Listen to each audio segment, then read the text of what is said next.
Chapter 191. Pursuer. Something is following us. Sonny's frown deepened.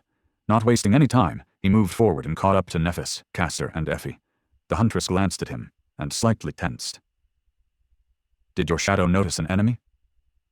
The shadow was currently a few hundred meters ahead of the cohort, scouting for any signs of danger. He shook his head. "Cassie felt that we are being followed. I'm going to withdraw the shadow and send it back to take a look. Stay vigilant." Effie gave him a nod. Of course, as the pathfinder of the party, she was always vigilant. He was just warning her so that she could adjust her approach. The two of them were well accustomed to working together, so there was no need to waste words. Sonny commanded the shadow to return and fell back to the rear of the party. Once there, he concentrated on the shadows that surrounded them, trying to feel if there was something there that could not be seen. But there was nothing. Ahead of him, the rest of the cohort was silently preparing for the worst. Not wishing to let the unknown pursuer know that they were ready to act, no one summoned their weapons yet.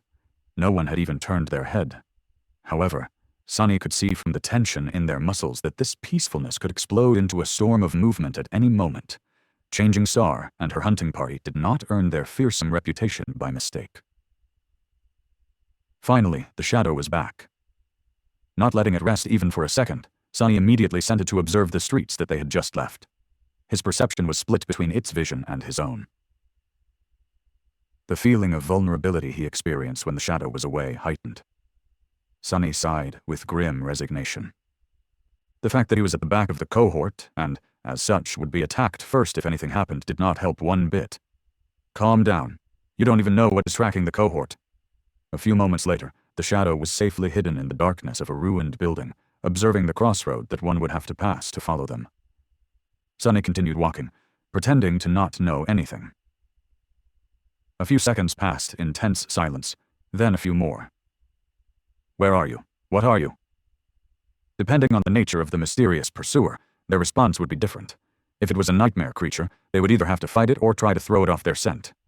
However, if the creature turned out to be one of the truly horrifying existences that stalked the ancient ruins, then things would get really tricky. There was also another possibility. And that was that they were not being pursued by a monster, but by humans instead. A team of hunters might have been sent by Gunnlaug to ambush Changing Star and her people. If that was the case, honestly, Sonny didn't know what would happen. However, he was sure of their ability to withstand an attack from the host, even if the enemy held a numerical advantage. The others seemed to share the same thought. After a few minutes passed, the shadow finally noticed movement. Someone was slowly walking in the middle of the street, not even trying to hide their presence. At first, Sonny thought that it was one of the revenants that populated the dark city. The figure, while human in appearance, was strangely crooked, with a dark unadorned cloak hiding its limbs and features. But then, Sonny suddenly felt cold fear grip his heart. He recognized those glassy, lifeless eyes, the hideous pale face that terrified so many people. Horus. It was Horus, the murderous butcher who had torn Jubei apart with his bare hands, Gunnlaug's cruel executioner and hidden blade. Walking through the cursed ruins with the same bored expression that he had in the grand hall of the Bright Castle, on the day of Jubei's execution, Horus was following in their footsteps. Gunnlaug did not send dozens of hunters to ambush Changing Star. Instead, he sent just one man. Sonny shivered. Damn it, why am I so afraid of that guy? But he knew why.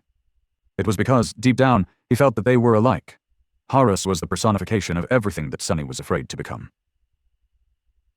Trying to shake off his fear, Sonny walked forward and glanced at Nephis. Then he said in a raspy voice, "It's that damn hunchback. He's following us." A sudden tension permeated the air.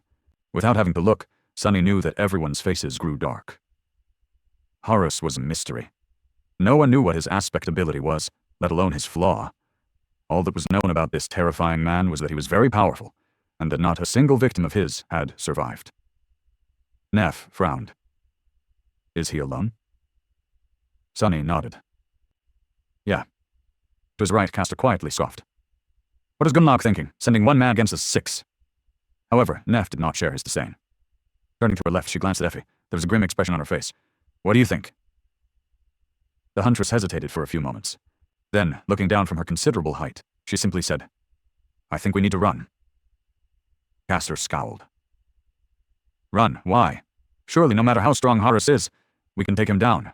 None of us are weak either, even if we can't defeat him one-on-one." Effie shook her head. "You don't get it, do you?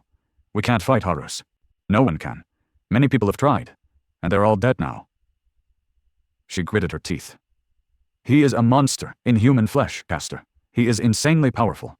But that's not even the problem. The problem is that no one knows his aspect.